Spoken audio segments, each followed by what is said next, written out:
Bilang isang dating sundalo, naalay ko ang aking buhay para sa ating bansa. Nagdesisyon akong magsalita at maglabas dahil ayokong maging masama ang kinabukasan ng aking mga anak, apo ko sa darating na panahon. Yung palang pera na binubuhat namin at dinideliver mula sa masamang gawain na nagdulot ng baha na ikinamatay ng tao at imbes na gamitin ang pera sa edukasyon, medikal at programa na mapunta lamang pala sa bulsa ng mga politiko. Tuwing may duty at detailed ako sa basura, it means itong basura, ito yung box ng pera na pinag-uusapan natin sa kasalukuyan. Ang ibig sabihin ng basura ay malita na may lamang pera.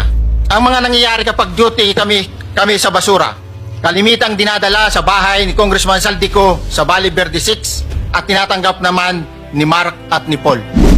Ang isang ehemplo na nagdala ng pera ay si Congressman Eric Yap ng AXIS Party List. Nag-akyat kami ng 46 na malita. Ibababa lamang namin ay 35 malita para i-deliver sa bahay ni House Speaker Martin Romualdez. 11 malita ay naiwan sa taas ng 56th floor sa Horizon Residence. Humigit kumulang 3 beses ako mismo ang nag-deliver ng basura sa bahay ni Congressman Saldico sa Horizon Residence at sa mga bahay ni Speaker Romualdez sa 42 Mackenzie Street, Taguig.